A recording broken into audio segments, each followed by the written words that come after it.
இப்ப நம்ம Netflixல தமிழ் டப்பிங்கோட வெளிவந்திருக்கிற ஒரு பிரெஞ்சு மூவி தான் ஸ்குவாட் 36.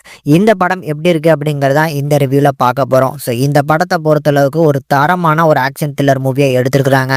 ஸோ படத்தோட ஸ்டார்ட்டிங்லேயே வந்து பார்த்தீங்கன்னா, ஒரு பயங்கரமான சேசிங்ல தான் படம் ஸ்டார்ட் ஆகுது. என்னடா நடக்குது? எதுக்குடா ஒரு ஆள இத்தன பேர் தொரத்துறீங்க? அப்படிங்கிற மாரி ஒரு குழப்பத்துல ஆரம்பிக்கிற படம் தான். இதுல ஹீரோ அண்ட் ஹீரோவோட டீம் இப்போ வந்து கரீம் அப்படிங்கிற ஒரு மோஸ்ட் வாண்டட் கிரிமினல வந்து எப்படியாவது புடிக்கணும் அப்படின்னு சொல்லி தான் இந்த ஆப்பரேஷன நடத்துறாங்க. ஆனா அந்த ஆப்பரேஷன் ஃபெயிலியர் ஆயிருது. ஸோ இப்படிப்பட்ட அந்த ஸ்குவாட் 36ல வேலை பார்த்துட்டு இருக்க நம்ம ஹீரோ வந்து இங்கேருந்து ட்ரான்ஸ்ஃபர் ஆகி வேற ஊருக்கு போக வேண்டிய ஒரு சிச்சுவேஷன் தள்ளப்படுது. அதுக்கு காரணமும் அவர் தான். ஸோ இவர் வந்து இந்த ஸ்ட்ரீட் ஃபைட்லலாம் போய் வந்து பார்த்தீங்கன்னா ஃபைட் பண்ணதுனால ஸோ ப்ரமோட் பண்ணி இன்னொரு இடத்துக்கு ட்ரான்ஸ்ஃபர் பண்ணிடுறாங்க. இப்படி ஒரு 6 மாசம் கடந்து போனதுக்கப்புறம் ஹீரோ வேலை பார்த்துட்டு இருந்தா அந்த பழைய ஸ்குவாட்ல இருக்கக்கூடிய ஒரு நபர் வந்து ஒரு ஷூட் அவுட்ல இறந்து போறாரு. இன்னொரு நபர் காணாம போறாரு. ரிச்சர்ட் அப்படிங்கிற நபர். ஸோ இதுக்கப்புறம் இந்த டீம் வந்து பார்த்தீங்கன்னா இப்போ ஆபத்தான நிலைமையில இருக்குன்னு தெரிஞ்சுக்கிட்டு நம்ம ஹீரோ அவரோட மிச்சம் இருக்கக்கூடிய ஃப்ரெண்ட்ஸை காப்பாத்துறதுக்கு கிளம்புறங்கிறாரு. அதுல இவங்களோட பழைய டீம்ல இருக்கக்கூடிய ஒவ்வொருத்தரையும் வந்து பார்த்தீங்கன்னா குறி வச்சு தூக்குறது யாரு அப்படிங்கிறது தான் இந்த படத்தோட மெயின் கதையா இருக்கு. ஸோ ஒரு பக்காவான ஒரு ஆக்ஷன் மூவியை எடுத்திருக்காங்க. நான் ஏற்கனவே சொன்ன மாதிரி ஸ்டார்டிங்லேயே வந்து ஒரு பயங்கரமான சேசிங்ல தான் படம் ஸ்டார்ட் ஆகுது.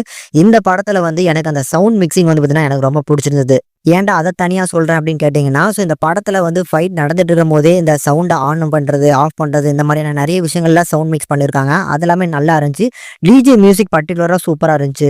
பட் படத்தோட கதைன்னு எடுத்துக்கிட்டோம் அப்படின்னா ஒரு பழக்கப்பட்ட ஒரு கதையா தான் இருக்கு. ஏன் சொல்லணும்னா நம்ம ரிச்சர்ட் சீசன் 2ல இருக்கக்கூடிய கதை கூட இதே மாதிரியான ஒரு சிமிலர் பேட்டர்ன் தான். ஸோ அவரோட பழைய டீம்ல இருக்கக்கூடிய ஒவ்வொருத்தரும் வந்து மர்மமான முறையில் இறந்து போவாங்க.